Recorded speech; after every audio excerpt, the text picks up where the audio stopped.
3주째 같은 본문을 우리 함께 묵상합니다. 신명기 6장 4절부터 9절까지 말씀을 우리 함께 읽겠습니다.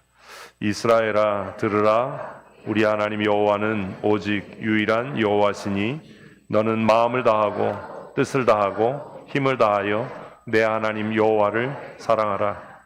오늘 내가 내게 명하는 이 말씀을 너는 마음에 새기고 내 자녀에게 부지런히 가르치며 집에 앉았을 때에든지 길을 갈 때에든지 누워 있을 때에든지 일어날 때에든지 이 말씀을 강론할 것이며 너는 또 그것을 내 손목에 매어 기호를 삼으며 내 미간에 붙여 표로 삼고 또 내 집 문설주와 바깥문에 기록할지니라. 아멘. 아멘. 제가 가끔 그 심리학에 관한 책들을 이렇게 일부러 찾아서 읽습니다. 일반 심리학자들이 쓴 책도 읽고 또 그것과 함께 기독교 세계관을 가지고 있는 분들의 그 심리학 책도 이렇게 비교하면서 가끔 읽습니다. 재밌잖아요. 그렇게 읽으면. 사실 재미없어요. 네, 그 책들 가운데 거짓의 사람들이라는 책을 한 권 읽었고요. 또 하나는 나는 안전한가? 라는 제목의 책을 함께 읽었습니다. 그래서 신방하면서 이제 그 질문을 던졌습니다. 우리는 안전한가? 우리는 안전한가? 여러분 자신에 대해서 질문해 보신 적이 있나요? 나는 안전한가? 또 여러분 주위에 있는 사람들을 이렇게 저 사람은 안전한 사람인가? 불안정한 사람인가? 나에게 해악을 끼치는 사람인가? 그런 고민을 해보신 적이 있습니까? 우리의 인생이 어떻게 안전해질 수 있는지, 어떤 사람들은 스스로 자신의 인생을 불안정한 상태로 계속 만들어가는 사람이 있습니다. 또 어떤 사람들은 그 불안정함을 가져다 주는 사람과의 관계를 끊지 못해서 그들과의 관계 속에서 점점 자신의 삶이 파괴되고 불안정해지는 그런 삶을 사는 사람도 있습니다. 또 어떤 사람들은 그 불안정한 사람들과의 관계를 끊고 스스로가 안정된 삶을 살기 위해서 그렇게 노력하면서 살아가는 사람도 있습니다. 결론을 이야기하면 딱 하나입니다. 우리의 삶이 어떻게 안전해질 수 있는가? 무엇을 통해서요? 하나님의 말씀을 통해서요. 하나님의 말씀을 통해서. 좋은 교회는 어떤 교회냐라고 물으면 뭐 시설이 좋고 잘 가르치고 그게 아니고 많은 사람이 모이고 유명하고가 아니라 끊임없이 우리에게 진리의 말씀을 듣게 하고 깨닫게 하고 그 말씀대로 살아가도록 때로 권면하고 책망하고 이끌어가는 교회가 여러분 좋은 교회입니다.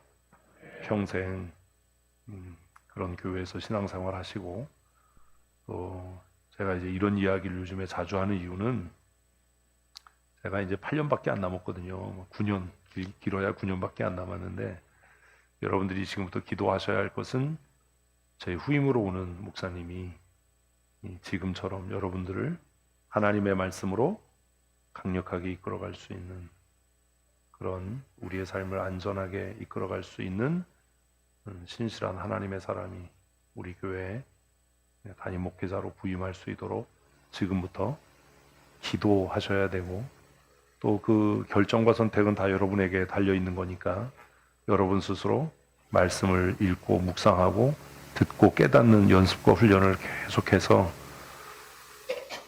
좋은 목자, 선한 청지기, 이 말씀의 능력이 있는 하나님의 사람을 지혜롭게 청빙하셨으면 참 좋겠습니다. 제가 그렇다고 뭐 내일 모레 그만두는 건 아닙니다. 저를 보내버리려고 하지 마시고 제가 더 있고 싶어도 때가 되면 이 강단에서 내려와야 하고 또 후임 목사님에게 교회를 이렇게 부탁해야 하는 때가 올 것이기 때문에 지금부터 우리 서로 준비하자 라는 마음으로 말씀을 드리는 겁니다. 지금은 교회라고 다 교회가 아니고 목사라고 다 목사가 아닌 것 같잖아요. 그렇죠? 앞으로는 더 이게 어려워질 텐데 이런 것들을 잘 지혜롭게 준비하고 선택해 가셨으면 좋겠습니다. 우리는 지금 우리의 삶이 하나님이 거하시는 거룩한 성전이 되게 하자 말씀을 간단하게 묵상했고, 이제 두 번째로 우리의 가정이 어떻게 하나님의 거하시는 거룩한 성전이 되어갈 것인가를 고민하고 있습니다. 그리고 그 두 번째 큰 단락으로 우리가 우리의 자녀들을 어떻게 하나님의 사람으로 양육해 갈 것인가 하는 것들을 고민합니다. 우리 그 주일학교를 보면서도 고민인데, 사실 뭐 아이들이 많이 모이게 하려면 뭐 재밌게 놀아주고 뭐 간식 주고 이러면 그게 간단하게 해결될지 모르지만, 중요한 것은 주일학교 때부터 기독교 세계관으로 성경으로 바르게 양육하는 겁니다.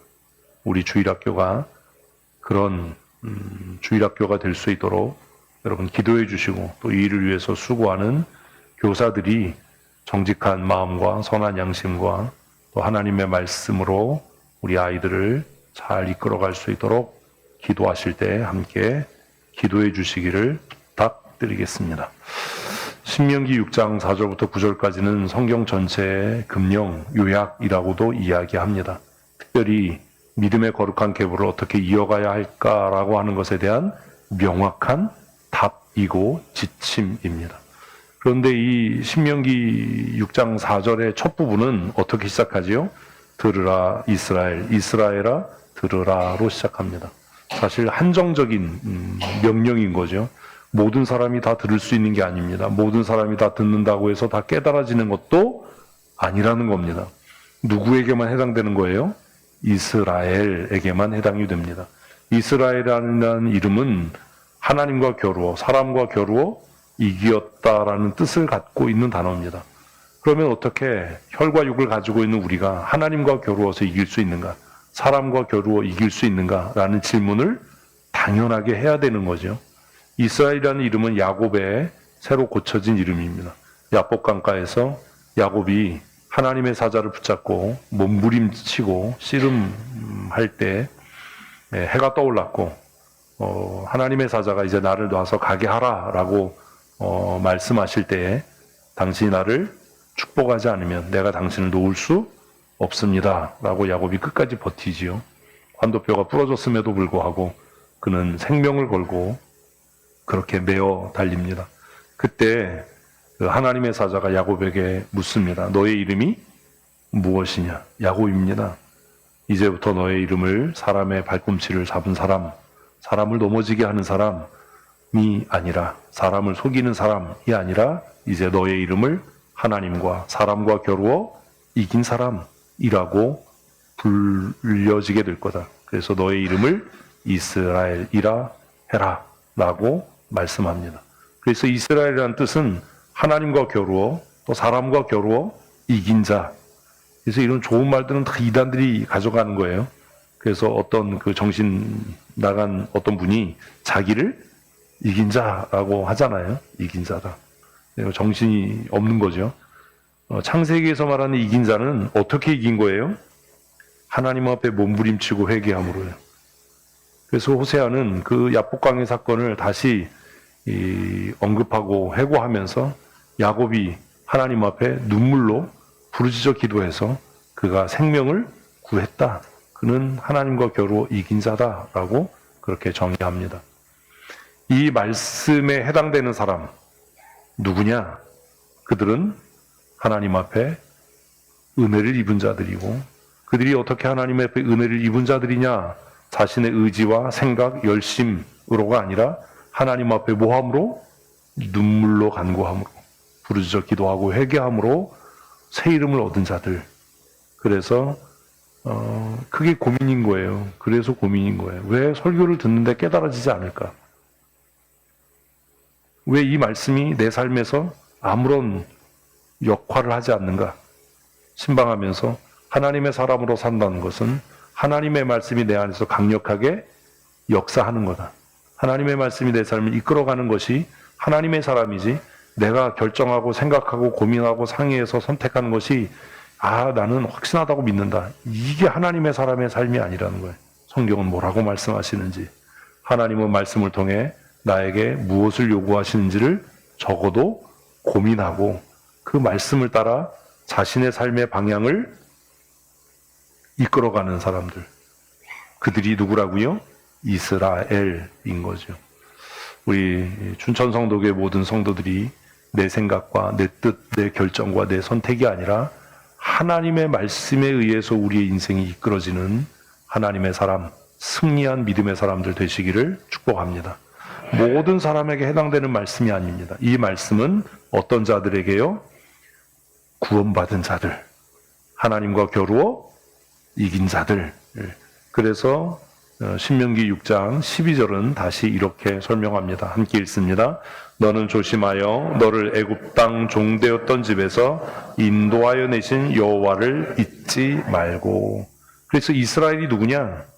종되었던 애굽에서 구원함을 얻은 자들. 우리 식으로 표현하면 구원의 확신을 갖고 있는 자들. 아무 가정이나 믿음의 계보를 이어가는 게 아닙니다. 모든 사람이 하나님의 은혜와 복에 참여하는 게 아닙니다. 오늘 심지어 목사들도 구원의 확신이 없는 사람들이 적지 않습니다. 장로라고 해서, 권사라고 해서, 주일학교 교사라고 해서 그 사람의 인생이 안전하다라고 말할 수 없습니다. 우리가 찬양했지요. 내 아버지, 왜 그러세요? 내 아버지, 그 품 안에서 내 영혼은 안전합니다. 하나님의 품 안에 있다는 게 무슨 말입니까? 말씀대로 산다는 거예요. 하나님이 나를 품어주시고 이거 아니에요. 내가 하나님의 말씀대로 결정하고 선택하고 살아갈 때 내 삶이 어떻습니다? 안전합니다. 그 삶이 고단하고 힘들지라도 내가 하나님의 말씀 안에 거할 때 그 하나님의 말씀이 나로 하여금 고민하게 하고 결정하게 하고 선택하게 할 때 상황이 아니라 사람의 논리가 아니라 합리성이 아니라 하나님의 말씀이 내 삶을 이끌어갈 때 내가 그 말씀 안에서 뭐 합니다? 안전합니다. 아멘. 그게 뭐라고요? 구원받은 사람의 삶입니다. 그게 구원의 확신이 있는 사람의 삶입니다. 그래서 6장 12절은 너를 애굽 땅에 종되었던 집에서 인도하여 내신 여호와를 잊지 말아야 한다. 그래서 이것을 기억하는 자들만이 뭐예요? 이스라엘이 되는 겁니다.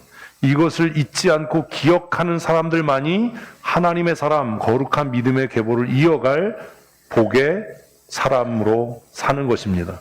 아멘. 내가 종되었을 때 하나님께서 나를 구원하셨다라는 것을 잊지 않고 기억한다면 뭐가 변하겠어요? 살아가는 태도가 변하겠죠. 삶의 방식이 변하겠죠.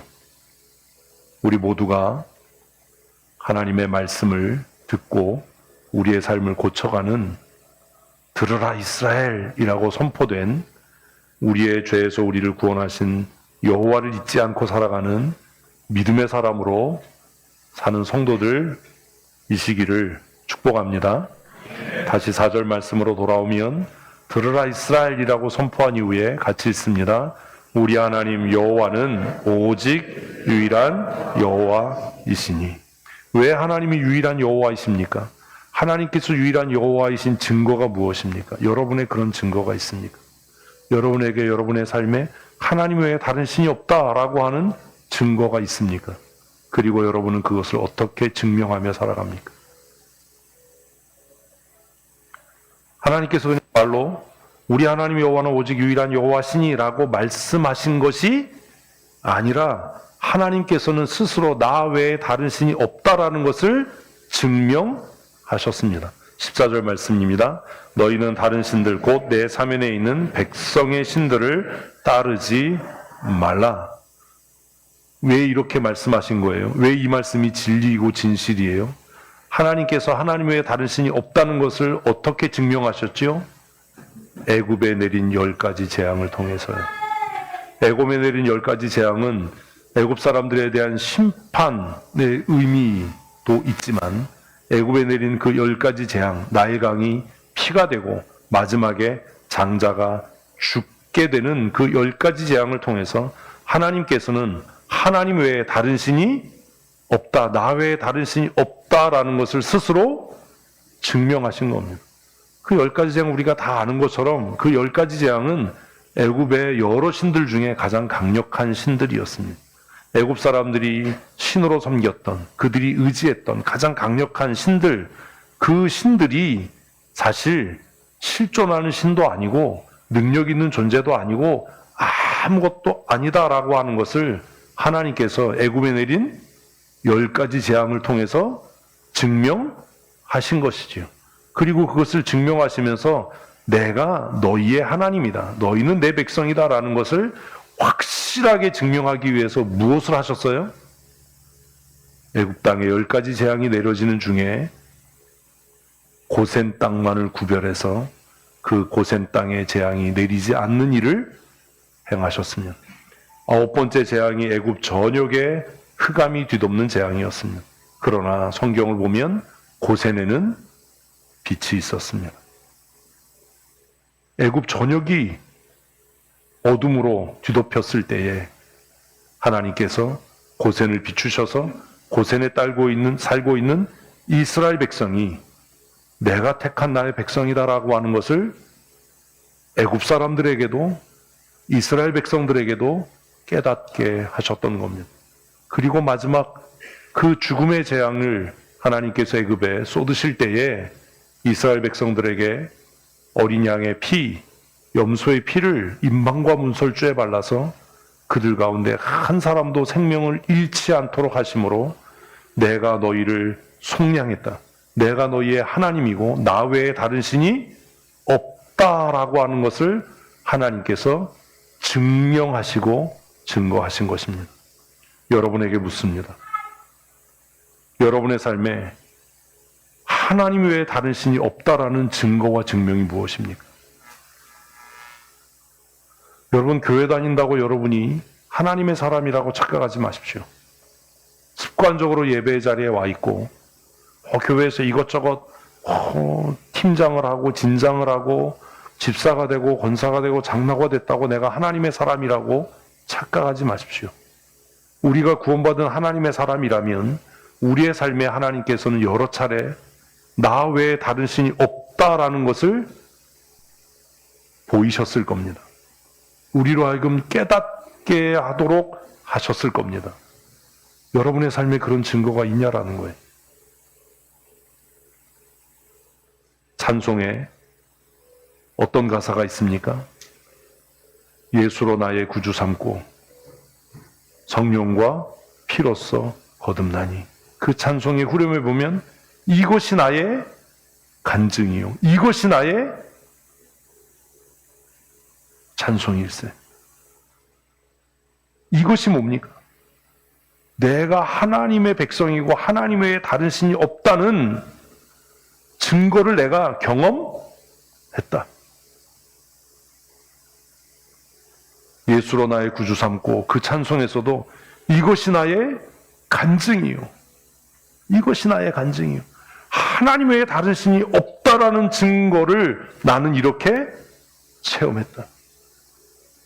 여러분, 그런 증거들이 여러분의 삶에 있냐라는 거예요. 이게 구원의 확신이에요. 내 삶에 하나님 외에 다른 신이 없습니다. 세상 사람들은 명예를 따라가고 권력을 따라가고 돈을 따라가고 세상의 합리적인 방법, 논리적인 방법, 이성적인 방법을 쫓지만 하나님께서 내 삶에 나 외에 다른 신이 없다라는 증거를 너무나 선명하게 깨닫게 하시고 보이셔서 하나님의 말씀이 때때로 비합리적이고 비논리적이고 비이성적이고 그것이 내 삶에 너무나 극심한 고통과 어려움을 가져온다 하더라도 그것이 내가 거부할 수 없는 뭐다?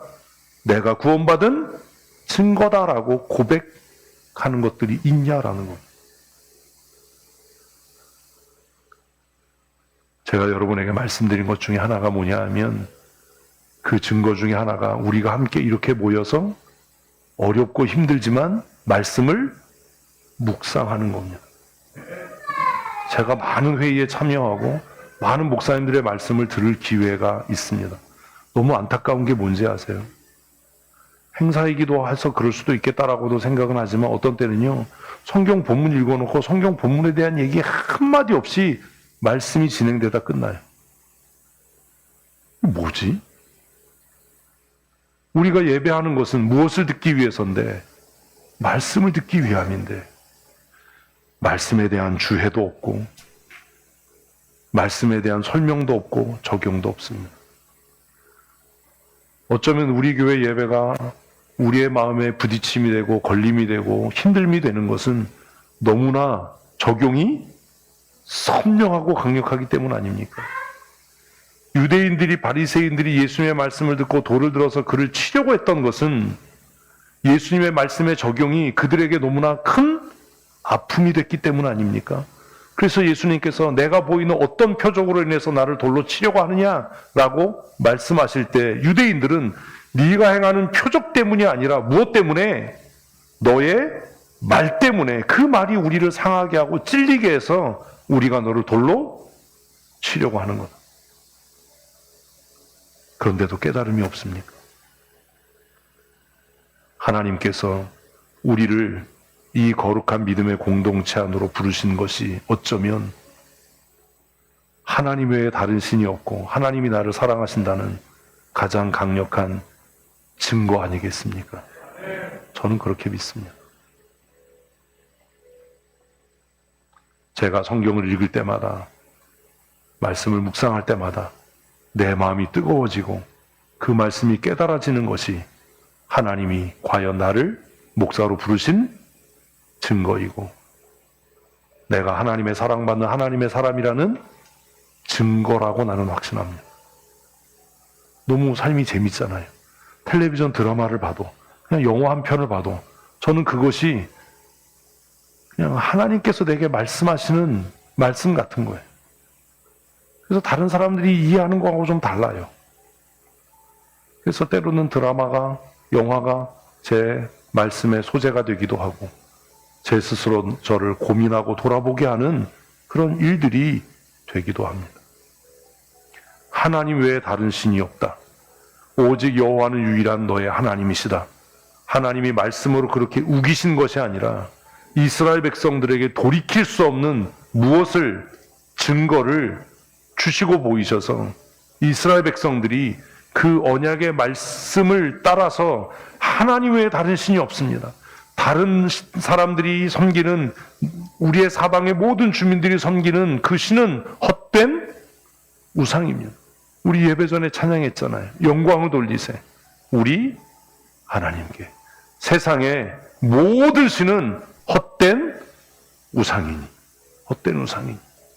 오직 하늘의 하나님, 그분이 참 살아계신 신인 이유는 내 삶에 이러한 증거들이 있기 때문이다. 아멘. 그런 믿음의 사람으로 살아야 한다라는 것이 6장 4절입니다. 6장 4절은 어떤 사람들에게 해당된다고요?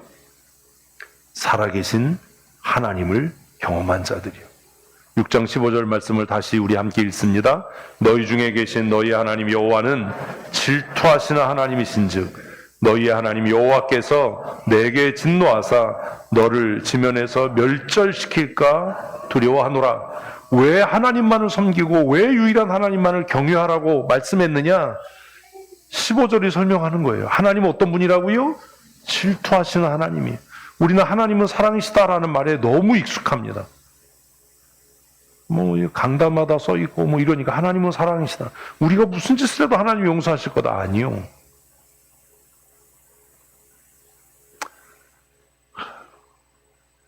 내가 당신을 사랑하는데 나는 사랑이 넘쳐서 세상의 모든 여자를 사랑한다.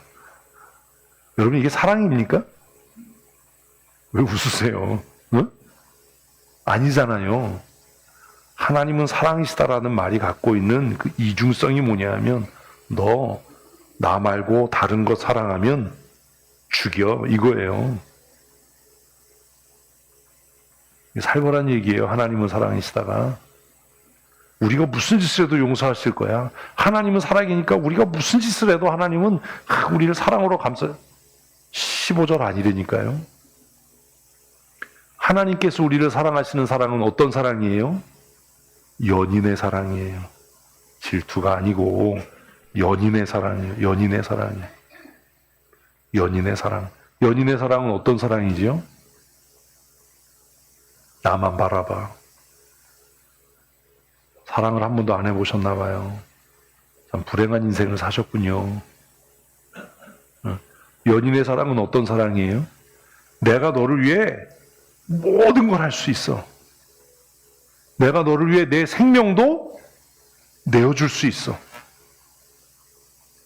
네가 하자고 하는 것이면 나는 어디든지 갈 수 있고, 네가 하자고 하는 일이면 무엇이든지 할 수 있어. 여기까지는 좋지요. 그런데 그 다음에 뭐라고 얘기하는 거예요? 그런데 다른 여자 쳐다보면 죽여. 이거잖아요. 다른 놈을 마음에 품으면 너 죽어. 그게 뭐라고요? 하나님의 사랑. 나 외에 다른 신이 없다. 네가 만일 나보다 돈과 명예와 권력을, 네가 나보다 네 남편이나 아내나 네 자식이나 내 자신까지도 나보다 더 사랑하면 내가 너를 버릴 거야. 내가 너를 끝장낼 거야. 이거 누가 한 말이죠? 주여, 예수님께서요. 복음서에 대문짝만하게 써 있잖아요. 누구든지 입으로 주여 주여 하면서 남편이나 아내나 자녀나 더 나아가 너의 생명을 나보다 더 사랑하는 자는 하나님 나라에 합당치 않다. 예수님께서 하신 말씀이에요. 하나님의 말씀보다 내 아내나 남편의 말이 더 권위가 있고, 하나님을 사랑하는 사랑보다 내 자식이 더 귀하고, 세상이 돈과 성공이 더 나에게 강력하다면 글쎄요, 그 사람을 이스라엘이라고 부를 수 있을까요? 왜 너의 하나님 여호와는 유일한 하나님이시다라고 말씀하냐 하면, 하나님은 어떤 분이기 때문에요? 질투하시는 하나님이시기 때문입니다. 너희 하나님 여호와께서 너에게 복을 베푸셨다가도 네가 만일 다른 신을 마음에 두면, 다른 신을 섬기면 하나님께서 너에게 대하여 진노하사 너를 그 약속의 땅에서 어떻게 하실 것이다? 멸절시키실 것이다. 그러니 오직 하나님만을 사랑해야 한다. 하나님만을 사랑해야 한다. 하나님은 사랑이시다라는 말이 우리가 생각하는 것과는 전혀 다르다라는 겁니다. 하나님은 우리를 위해서 독생하신 아들 예수 그리스도까지 내어주셨습니다. 그러니 우리가 그 사랑을 깨닫고 우리도 그와 같은 사랑으로 하나님을 사랑한다면 우리도 기꺼이 우리의 생명을 주님께 내어놓을 수 있어야 합니다. 이 그림 언어가 아브라함입니다. 100살에 낳은 아들 이삭. 그 아들이 얼마나 소중했겠어요. 그 아들이 얼마나 귀했겠어요. 그런데 아브라함은 그 하나님의 사랑을 깨달아서 그 아들 이삭을 데리고 모리아산에 가는 일을 망설이지 않고 주저하지 않습니다. 칼을 뽑아서 그 아들을 하나님께 드리는 일을 망설이지 않습니다. 미쳐서요? 아니요. 아니요. 100살에 낳은 아들 이삭보다 하나님을 더 사랑했기 때문입니다. 그래서 우리는 아브라함을 믿음의 조상이라고 부르는 겁니다. 우리가 거룩한 믿음의 계보를 이어가려면 우리의 자녀들이 신명기 28장의 약속의 말씀처럼 열방과 세계 가운데 높아지고 들어와도 복을 받고 나가도 복을 받고 우양의 새끼까지, 떡반죽 그릇까지 복을 받는 그런 믿음의 사람이 되려면, 원수가 한 길로 치러왔다가 그 앞에서 패해서 7길로 도망하는 능력 있는 하나님의 사람이 되려면, 내가 애지중지 감싸고 막 신경 쓰고 이 아이를 어떻게 탁월하게 기를까, 이것 하는 것이 아니라 내 귀한 자녀보다도 부모인 내가 하나님을 더 사랑하는 삶을 사는 것. 여러분, 이거 쉽지 않을 겁니다. 돈 걱정 없는 인생을 살고 세상에 뒤처지지 않는 인생을 살기를 원한다면, 내가 추구하는 명예나 권력이나 돈보다 하나님을 더 사랑하는 삶을 살아야 한다는 것. 이 쉽지 않더라고요. 쉽지 않습니다.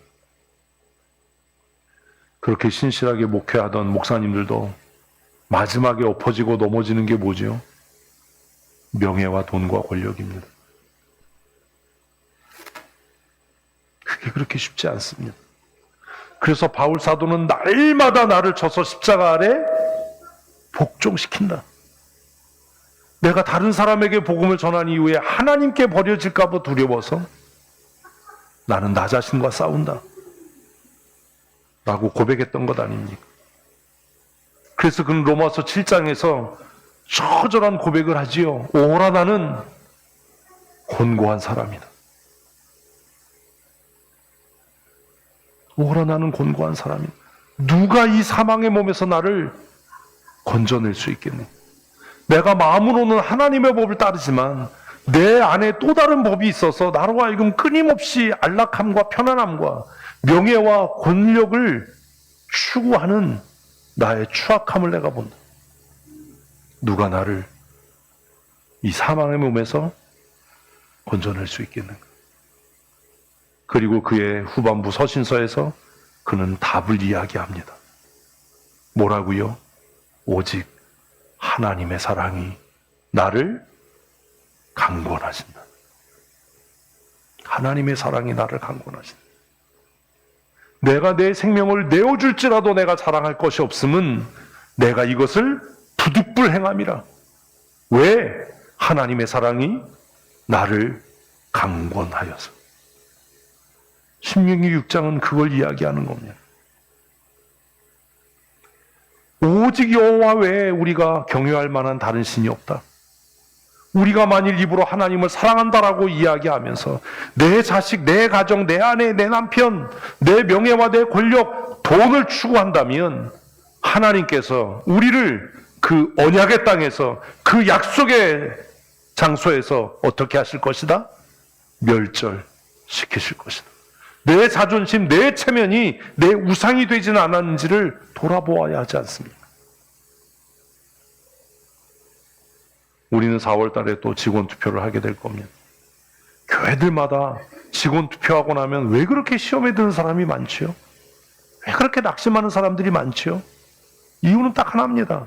하나님보다도 자신의 명예, 자신의 체면, 그 권력을 더 사랑하기 때문입니다.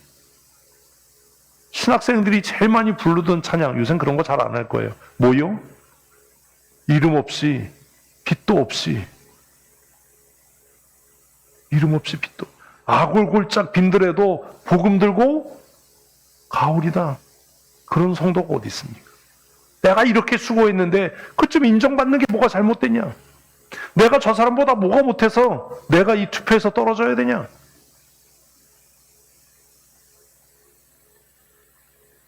부름받아 나선 이 몸 어디든지 가오리다. 가사가 바뀌어서 부름받아 나선 이 몸 경기도까지 가오리다. 절대로 경기도를 넘어서는 안 가오리다. 주님 그러하지 마시옵소서. 그래서 지방에서 부목사 구하는 게 어려운 거예요. 안 와요. 밑으로는 내려가서 대전까지는 가오리다. 그러나 아버지 강원도는 아니지 않습니까? 이런 거잖아요. 내가 그 감자밭에 가서 뭘 하겠습니까? 우린 다 동그랗게 생겼어요. 사랑하는 성도 여러분, 여러분은 정말 이스라엘이십니까? 이 신명기 6장의 명령은 누구에게 하신 말씀입니까? 이스라엘이요. 여러분은 정말로 구원의 확신이 있는 이스라엘이십니까? 자신과의 싸움에서 승리한 자들입니까? 신명기 6장의 모든 언약은 세상의 명예나 권력이나 내 남편이나 아내나 자식보다도 하나님을 더 사랑하고 하나님만을 경외하는 자들을 위한 말씀입니다. 그러니 이 말씀을 깊이 마음에 두고 묵상하기 전에 내가 어떤 사람인지를 생각해 봐야 하지 않겠습니까? 우리는 거짓의 사람입니까? 아니면 우리는 주 안에서 안전한 사람입니까? 우리는 우리 자신을 해치는 위험한 사람들입니까? 우리는 누군가에게 안정감을 주는 안전한 사람입니다. 한 심리학자는 사람을 그래서 두 분류로 나누었습니다. 안전한 사람과 안전하지 못한 사람. 스스로 안전해지려고 힘쓰는 자와 스스로 위험해지는 사람. 여러분은 주 안에서, 주님의 말씀 안에서, 그 구원의 은혜 안에서 안전한 자입니까? 우리가 하나님을 떠나고 하나님의 법을 저버리고 세상의 가치를 추구하면 우리가 우리의 삶을 불안전하게 위험으로 내모는 것 아니겠습니까? 우리의 인생을 파괴하고 우리의 인생을 실패와 수고와 눈물로 이끌어가는 것은 누구예요? 불안전한 나 자신이에요. 내 선택이, 내 결정이 우리의 인생을 파괴하는 것 아닙니까? 우리 찬양한 대로 주 안에서, 주님의 말씀 안에서 안전하십시다. 구원의 확신을 가지고 하나님 외에 내게는 다른 주인이 없습니다. 아멘. 한번 하십시다. 시작. 주어가 있어야 돼요. 주어가 있어야 돼요. 주어가 중요한 거예요. 누구에게는 하나님, 이 혹격이잖아요. 하나님 부르는 거예요. 내게는 하나님 외에 다른 주인이 없습니다. 아멘. 이렇게 고백하는 자들에게 해당되는 게 신명기 6장의 말씀입니다. 하나님 외에 나에게 다른 주인이 없습니다. 내 아내가, 내 남편이, 내 자식이, 세상의 권력과 명예와 돈이 나로 하여금 하나님께로부터 멀어지게 한다면, 나로 하여금 하나님과 원수되게 한다면, 하나님의 말씀으로부터 떠나게 하고 그 은혜로부터 흘러 떠내려가게 한다면, 하나님, 내가 그 관계를 단절하겠습니다. 고쳤을 것인가, 교체할 것인가, 고민해야 되잖아요. 선택해야 되잖아요. 우리가 결정하고 결심해야 되잖아요. 믿음의 계보를 이어가는 가정을 만들자, 얼마나 쉬운 이야기입니까? 그런데 그렇게 간단하지 않다는 거예요. 하나님의 형상으로 지음받은 아담의 계보가 왜 그렇게 타락해버렸냐? 노아 홍수로 다 멸망하고 살아남은 노아의 세 아들을 통해서 새롭게 시작된 그 계보가 왜 또 그렇게 범죄하게 되었는가? 얼마 못 가서 또 바벨탑을 짓는 그 황당한 일을 하는가? 뭐 때문이라고요? 하나님으로부터 멀어졌기 때문입니다. 지금도 우리의 삶을 하나님의 말씀을 듣는 것으로부터, 하나님의 은혜로부터 멀어지게 하는 것들이 있습니다. 미래에 대한 불안, 염려, 근심, 경제적인 압박, 아내나 남편, 자녀들에 대한 고민, 내 육체의 연약함, 수없이 많은 유혹과 근심과 염려들이, 분주한 삶의 행위들이 우리를 안전하지 못한 사람으로 만들어가고 있는 것 아닙니까?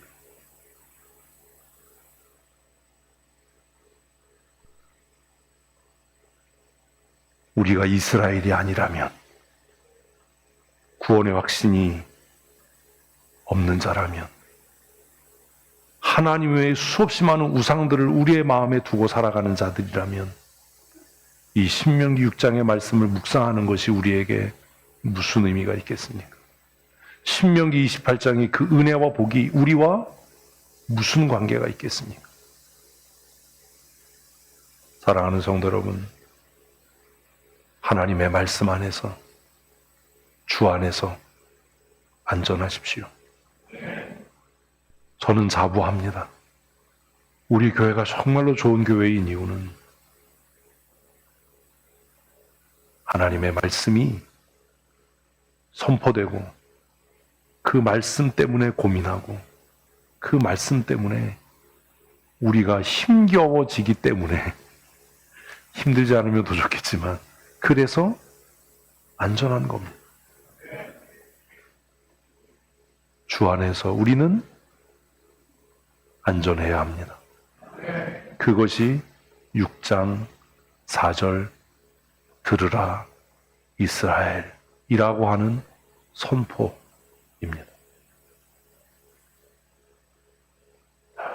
이제 5절입니다. 누가 그러더라고요. 본문 하나 가지고 날로 먹는다고. 그래서 저는 회를 좋아한다니까요. 날로 먹으려고. 이게 날로 먹는 게 아니에요. 같이 읽습니다. 너는 마음을 다하고 뜻을 다하고 힘을 다하여 내 하나님 여호와를 사랑하라.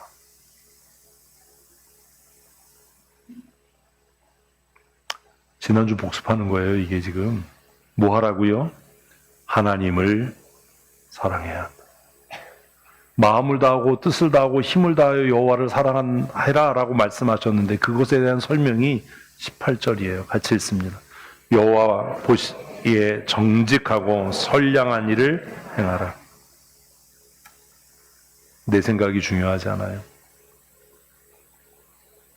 내 판단이 중요하지 않아요. 지난주에 말씀드렸잖아요. 그 노아라는 영화에서 내가 하나님 보시기에 떳떳하다. 나는 하나님 앞에 부끄러운 게 없다.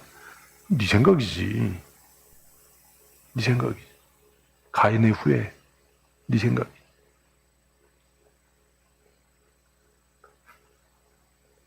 누구 보기에? 하나님 보시기에. 여호와께서 보시기에. 근데 이것도 안 되는 이유가 뭐냐면 하나님이 뭘 보는지를 모르는 거예요.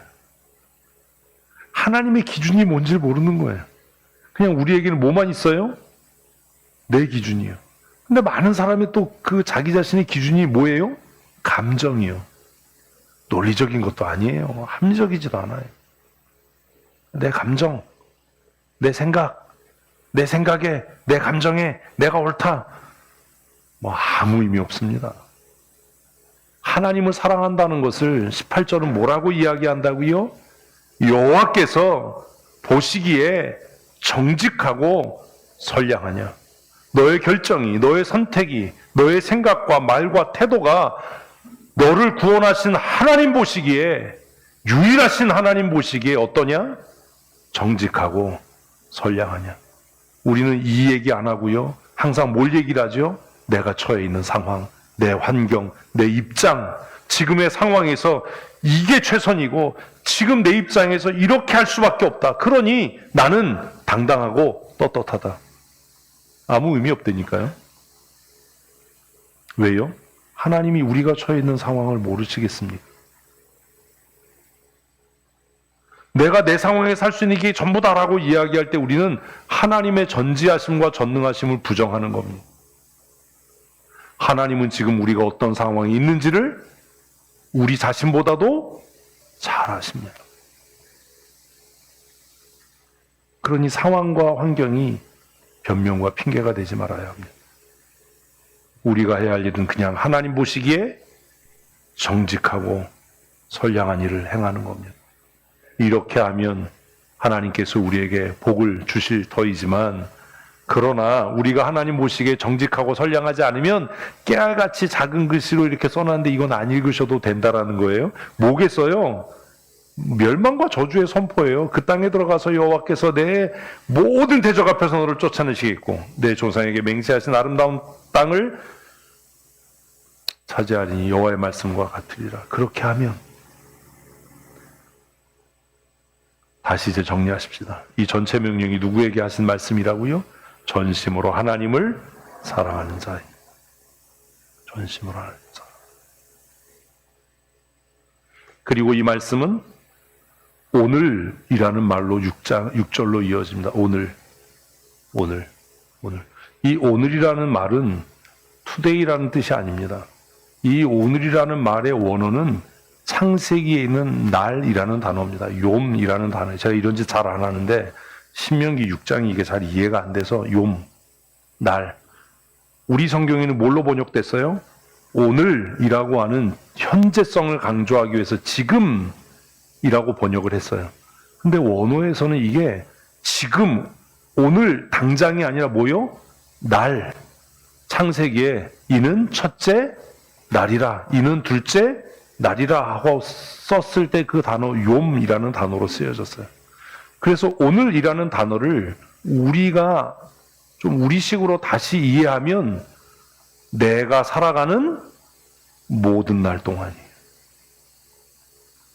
내가 살아가는 모든 시간 동안.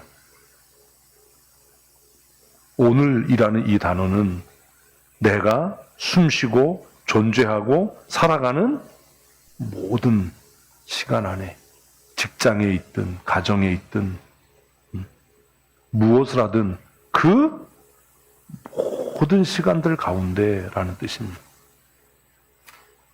오늘이라고 하는 한 시점을 이야기하는 것이 아니라 우리가 존재하는 모든 날 동안에 이렇게 되는 거지요. 본문을 읽어보십시다. 오늘 내가 내게 명하는 이 말씀을 너는 마음에 새기고, 6절이 이렇게 써 있어요. 그래서 여기서 말하는 오늘은 지금 내가 너에게 말한다가 아니에요. 이 오늘은 네가 살아있는 모든 시간들을 향해서 내가 너에게 명령한다. 네가 존재하는 모든 순간을 향해서 내가 너에게 명령한다 라는 의미로 이해돼야 합니다. 근데 6절에서 더 어려운 게 있습니다. 6절에서 정말로 어려운 게 뭐냐 하면 마음에 새기고예요. 우리 글 성경에는 이걸 마음에 새기고라고 번역을 했습니다. 성경을 이제 번역하면서 번역자들의 그 고민은 읽는 독자들이 보다 쉽게 이해하기 위해서 이렇게 쓰죠. 그래서 우리는 마음에 새기고 그러면 어떤 생각해요? 명심하고 외우고 이렇게 이해를 해요. 그런데 이 마음에 새기고라고 하는 단어의 원어의 뜻은 무엇이 되다예요. 무엇이 되다. 그러면 이게 어떻게 다시 해석될 수 있냐 하면 네가 살아가는 모든 날 동안에 내가 너에게 명령하는 이 명령들을 마음에 간직해라, 마음에 두어라가 아니고 네가 살아가는 모든 날 동안에 내가 명령하는 이 말씀이 네 자신이 되도록 하라. 무슨 말이라고요? 우리가 말씀이 되어야 한다라는 거예요. 이해되시나요? 이렇게 번역하기가 어려운 거예요. 그래서 마음에 새기고 그러면 우리는 이거 외워야 돼, 암송시켜야 돼, 기억해야 돼 라고 생각하기 쉬운데 원래 원문의 뜻은 네가 살아있는 모든 날 동안에 너는 말씀이 되어라. 여러분은 그렇게 살고 있습니까? 내가 뭐가 되는 거예요? 말씀이 되는 거예요. 네? 말씀이 되는 거예요. 그렇게 번역하면 더 좋지 않았을까? 이런 좀 아쉬움은 있지만 어쨌든 명확하게 이해하려면 내가 생존하는 모든 날 동안에 직장에 있든 가정에 있든 뭐 고스톱을 치든 고스톱을 칠 때도 어떻게 말씀대로 쳐야지? 아싸가 아니라 할렐루야 이러고 쳐야 되나? 네가 살아가는 모든 그 순간에 너의 삶이 뭐가 되는 말씀이 되는 삶을 살도록 해야 한다.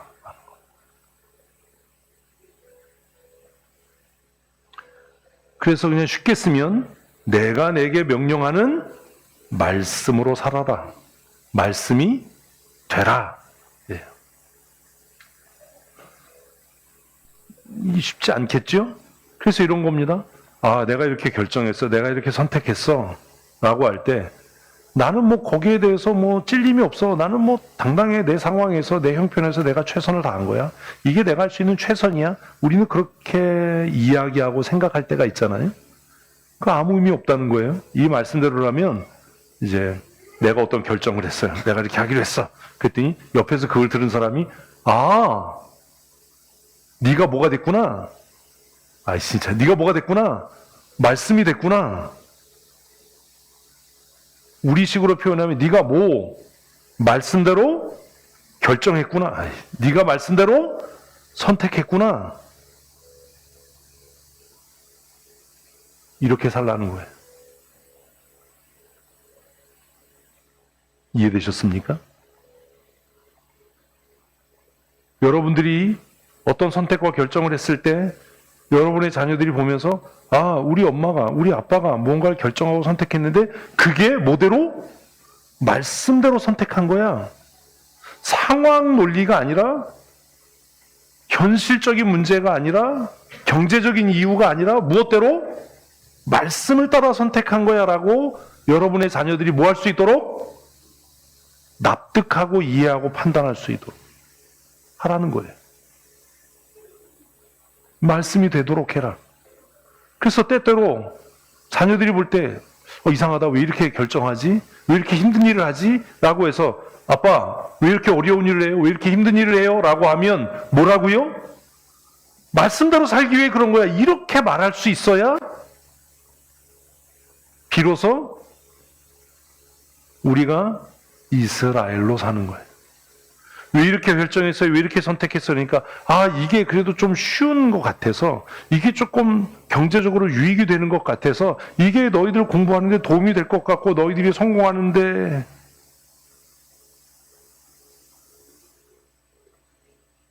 이게 과연 옳으냐?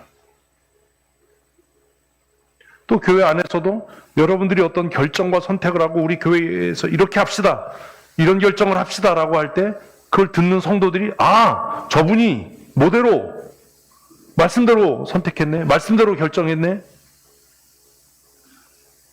장로님들이 어떤 정책을 세우고 결정을 할 때 이게 힘들고 어려운 걸 압니다. 현실적으로 이게 너무 어렵다는 걸 알지만 그래도 성경이 이렇게 말씀하니까 우리가 이렇게 당회에서 결정하고 고민하고 기도하고 선택했습니다라고 할 때 성도들이 아, 그렇군요. 힘들겠네요. 어렵겠네요. 근데 장로님, 그게 우리가 묵상한, 우리가 큐티한, 우리가 들은, 우리가 공부한 말씀대로네요. 이렇게 인정될 때 비로소 여러분이 뭐라고요? 이스라엘로 사는 겁니다. 우리는 그렇게 안 삽니다. 왜 그렇게 선택합니까? 현실이 그러니까요. 왜 그렇게 결정합니까? 그게 경제적으로 유익이 되니까요. 그게 내가 성공하는 일이고 그게 내가 출세하는 길이니까요. 여러분 돌아보십시다. 우리가 지난날 결정하고 선택했던 것들이 우리가 말씀이 되는 삶이었습니까? 여러분의 자녀들 앞에 부끄럽지 않습니까? 그래서 성경은 훗날 너희의 자손들이 이게 무슨 뜻입니까? 아버지 왜 이렇게 합니까? 왜 이렇게 선택합니까? 라고 물을 때 우리가 부끄럽지 않게 당당하게 뭐라고요? 말씀대로 사는 거예요. 창세기는 그 절체절명의 순간에 아브라함과 이삭의 대화를 한 줄도 기록하지 않습니다.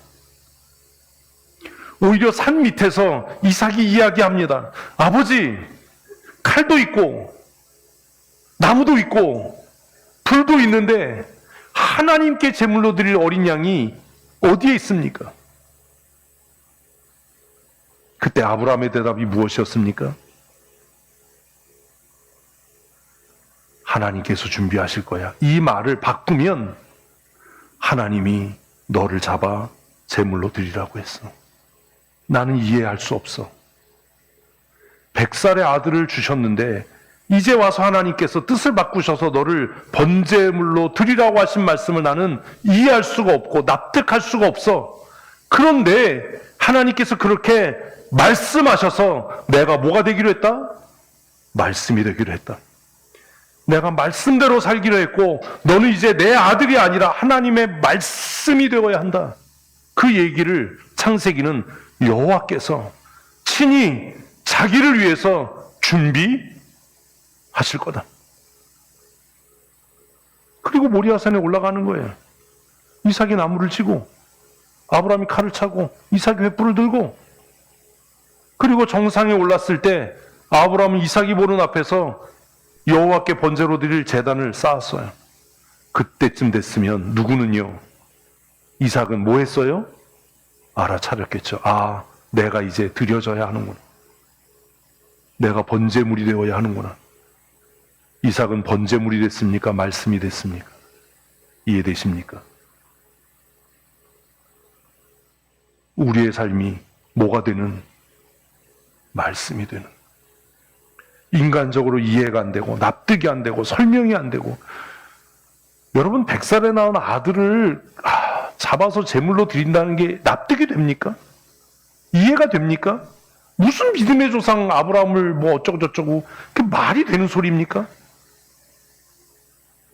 신명기 6장의 6절 말씀은 네가 살아가는 모든 날 동안에 너의 삶이 하나님 앞에 무엇이 되도록? 말씀이 되도록 살아야 한다. 부끄럽지 않습니까? 아이들에게 말씀을 가르치고 성경을 가르치고 하나님의 사람은 이렇게 살아야 돼, 뭐 예수 믿는 사람은 이렇게 살아야 돼라고 말하면서 자신이 결정하고 선택할 때는 전혀 성경과 관계없는 그냥 상황이, 환경이, 우리의 결정과 합의가, 우리가 얼마나 위선자입니까?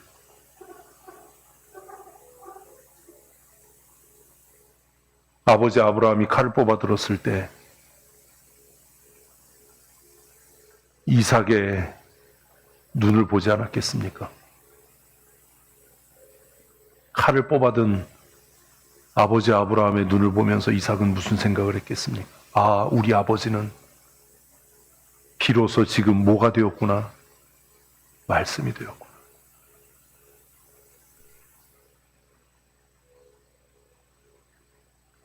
왜 구원으로 들어가는 문이 좁고 험하다라고 우리가 찬송했는지 아시겠습니까?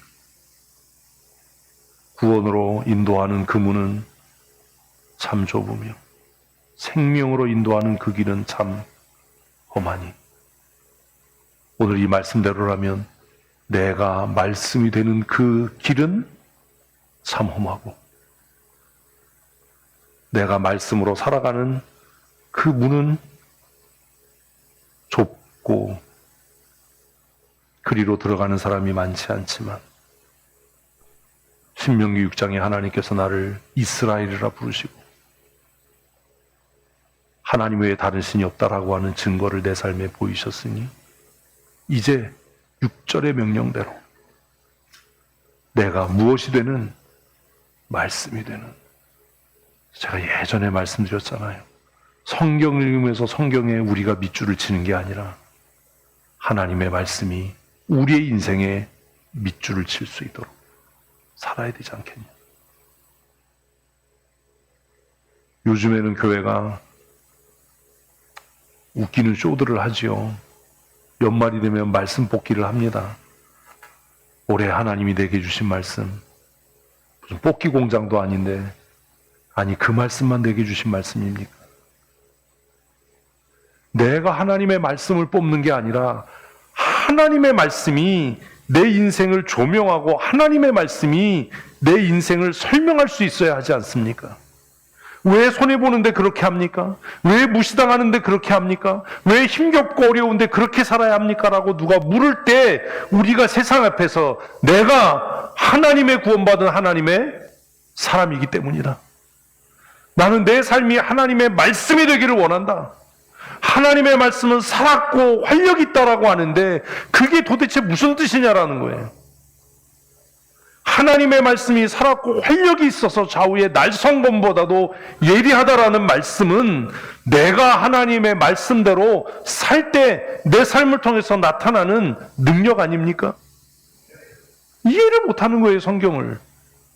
내가 이렇게 결정했으니까 하나님 잘 되게 해주십시오. 무당들이나 하는 짓이지. 우리가 이렇게 결정했으니까, 우리가 이렇게 기도하니까 하나님 우리의 결정에 복 주시고 축복하시고 은혜를 주시고, 뭔? 사랑하는 성도 여러분, 짧고 한 번밖에 없는 우리의 인생이 찬란하게 빛나는 언약의 백성으로 이스라엘로 살아가기를 원한다면 우리의 삶을 넘어서 하나님께서 어떻게 쓰실지 모르지만 우리의 자녀들이 하나님의 능력의 손에 붙잡혀서 나면서부터 맹인이었던 그 사람을 통해 하나님의 하나님 되심을 나타내 보이시는 그 하나님께서 우리의 자녀들의 삶을 통해 하나님의 하나님 되심을 나타내 보이시고 그들이 복의 통로로 쓰여지기를 소망한다면 지식으로 말로 성경을 가르칠 것이 아니라 먼저 부름을 받고 하나님의 사람으로 택함을 받은 부모인 우리가, 우리 세대가 무엇대로요? 말씀대로 살아야 되지 않습니까? 저에게 누가 묻습니다. 목사님이 힘들지 않습니까? 매일 저녁에 기도회 하고 월요일 또 말씀 묵상학교 하고 수요 기도회, 금요 기도회 하고 설교를 막 1시간씩 하고 그럼 누가 알아줍니까? 목사님 교회에서 누가 알아줍니까? 교회에서 얼마 받습니까? 물어요. 목사님 그러다 과로로 죽습니다. 목사님 오후 예배하면 안 되나요? 왜 목사님 교회 저녁 예배하죠? 물어요. 제가 대답합니다. 오후 예배하면 나도 좋지. 3시에 다 끝나면 얼마나 행복하냐. 3시에 주일 예배 다 끝나면 영화도 보러 갈 수 있고 운동도 하러 갈 수 있고 그리고 월요일 쉬면 오후 3시에 여행 떠나서 1박 2일로 여행도 갈 수 있고 나도 그거 안다. 연합집회도 참여할 수 있고 우리 지금 강원 지역에서도 총회장 목사님 기도운동 한다고 연합집회 한다는데 목사님 와서 순서 맡으셔야죠. 순서 맡으라고 제가 거절했어요. 나 못 간다. 우리 찬양예배 있다. 그 총회장님 오시는데 목사님 와서 순서 맡고 기도 순서 맡고 나 안 한다. 못 한다. 왜 다른 교회 다 오후 예배하는데 목사님 왜 저녁 예배 고수합니까? 제가 딱 한마디에 성경에 해 뜰 때부터 해 질 때까지 이 날을 하나님의 날로 찬양 예배 끝나면 그때부터는 내가 하나님의 은혜를 누릴 수 있지만 내가 이해하고 있는 성경 1.1획도 변함이 없다고 하신 말씀 그리고 그것보다도 우리 성도들이 안전하게 하나님 나라를 소망하고 하나님의 사람으로 살기 위해서 내가 그들을 위해 헌신하고 해줄 수 있는 최대의 선물은 주일 하루만이라도 하루 종일 말씀을 묵상하고 말씀을 듣고 기도하고 그리스도의 몸인 교회에 함께 모여서 하나님 나라를 소망하고 살도록 하는 거 아니겠니? 안 힘드세요? 힘들지. 피곤해. 나도 피곤해. 허구한 날 입안이 헐고 입술에 혓바늘이 돋고 나도 피곤하다. 우리 김혜진 권사님 남편 이세용 성도라고도 해야 되나 뭐라고 해야 되나, 왜 춘천 성도교회는 시대에 역행하냐, 요즘에 신방하는 교회가 어딨냐, 구시대적인 목회를 한다, 왜 신방하라고 해서 목사님을 괴롭히냐. 그 제가 그랬어요. 성도들이 나를 괴롭히는 게 아니라 내가 신방해서 성도들을 괴롭히는 거다. 그리고 괴롭힘 받기를 원하는 사람만 나는 신방하지, 원하지 않는데 안 간다. 사실 신방하려면요, 한 2달 고생해야 돼요. 각 가정을 위해서 기도하고 말씀 준비하고, 그것도 그 잊어먹으면 안 되잖아요. 막 이제 어떤 때는 이번 주에도 그런 일이 있었는데요. 말씀을 준비해 막 5가정 되잖아요. 그럼 막 머릿속이 복잡한 거예요. 그걸 뭐 원고로 써갈 것도 아니고. 근데 말씀 막 생각하다 보면 어떤 일이 생기는지 아세요? 찬송을 잊어먹어요. 그래서 음을 못 잡아. 성도들은 이해를 못 할 거예요, 이 마음을. 음을 못 잡아. 그 음을 틀려.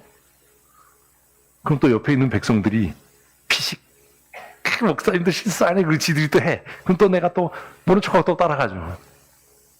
막 너무 복잡한 거예요. 막 이게 너무 막 노동 강도가 너무 센 거예요. 막 하루에 5집 신방하면 막 5가정 말씀을 준비해야 되는데, 그게 그렇게 뭐 제가 무슨 어디 방망이를 하나 들고 그렇게 뚝딱 하면 뚝 이게 아니잖아요.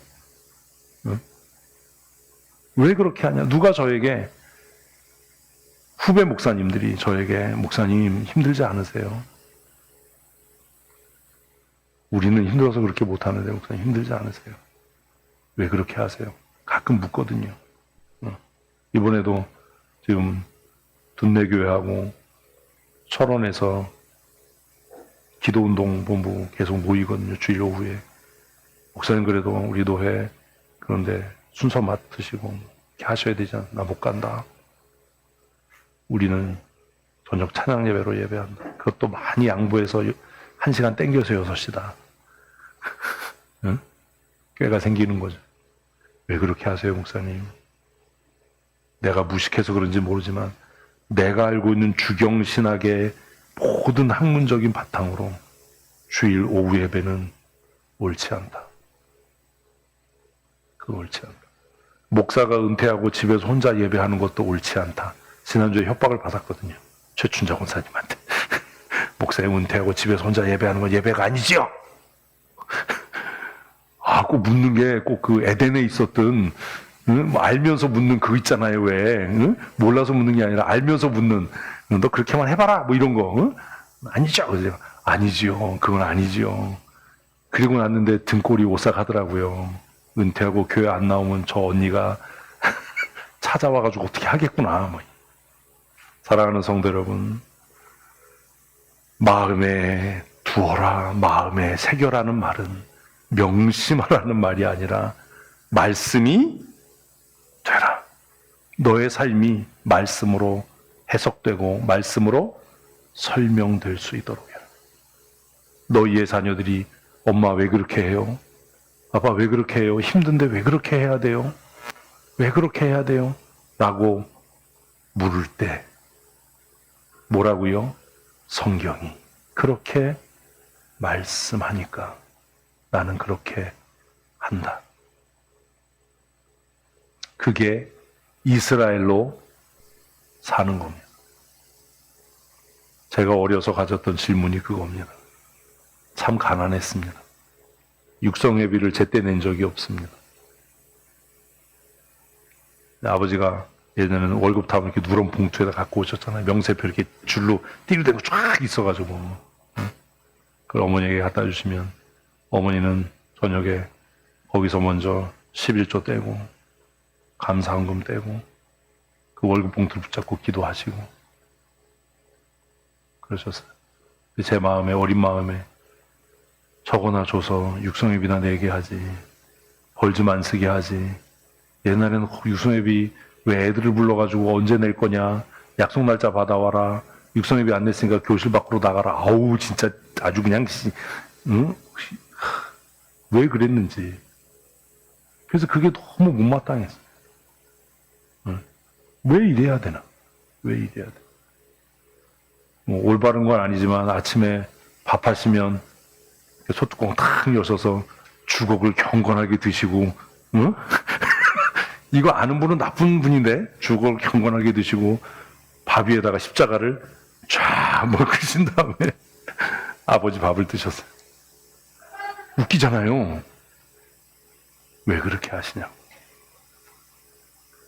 그 돈 나 육성회비 주면 내가 고통을 안 당할 텐데 왜 그렇게 하시냐고. 이유는 딱 하나예요. 뭐? 어머니의 신앙대로, 말씀대로 하는 것. 사랑하는 성도 여러분, 여러분들에게 당부합니다. 우리가 거룩한 성전이 되어가고 우리의 가정과 우리의 교회가 거룩한 성전이 되어가기를 원한다면 부모인 우리가, 교회의 지도자인 우리가 말씀을 배우고 듣는 것을 넘어서서 말씀이 되십시오. 아, 저분은 살아있는, 움직이는 뭐야? 성경이야. 우리 장로님은 살아있는 성경이야. 그냥 건드리면 성경 말씀이 줄줄줄 나와. 건드리지 마. 얼굴 보니까 지랄하게 생겼어. 오늘 뭐 싸웠나 봐. 이게 아니고 그냥 건드리면 말씀이야. 말씀대로 하시는 거예요. 우리 모든 성도들이 우리 장로님들 보면서 당회가 결정하는 건 뭐대로 한 거다? 말씀대로 한 거야. 이래야지. 왜 그렇게 했어요? 그게 성경하고 다르잖아요. 성경 그렇게 말씀 안 하잖아요. 이러면 우리는 적어도 이스라엘로 살고 있지 않는 겁니다.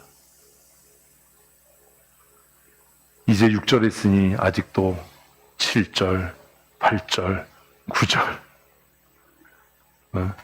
6장 우려먹을 게 많죠. 우리 올해 한 해 결심하고 말씀으로 사십시다. 그래서 우리의 가정과 우리의 교회가 하나님이 거하시는 거룩한 성전이 되는 은혜를 누리십시다. 하나님 말씀으로 살겠습니다. 하나님의 말씀이 지식이 되는 것이 아니라 우리의 삶이 되게 하시니 감사합니다. 세상에 종된 삶 살아가지 아니하고 세상과 겨루어 승리한 믿음의 사람으로 살게 하여 주시니 감사합니다. 하나님의 말씀이 우리 안에 강력하게 작용하고 역사하여 말씀이 이끄는 삶, 말씀이 우리의 삶의 중심에 견고하게 세워지는 삶 살게 하여 주시옵소서. 교회의 머리가 되시고 우리의 영원한 구원의 보증이 되시는 우리 구주 예수 그리스도의 크신 은혜와 아버지 하나님의 크고 놀라우신 사랑하심과 지금도 우리 가운데 교통하시며 임재하셔서 진리의 말씀을 듣게 하시고 진리의 말씀을 깨닫게 하시고 깨달은 그 말씀 따라 순종하며 살게 하셔서 우리의 인생이 하나님의 말씀이 되게 하시는 성령 하나님의 강권적인 은혜와 새롭게 하시는 역사하심이 오늘 하나님의 말씀을 듣고 말씀대로 순종하며 살아 말씀의 삶을 살기로 다짐하는 사랑하는 주의 권속들 머리머리 위에와 우리 춘천 성도교회 위에 영원토록 함께 있을지어다. 아멘.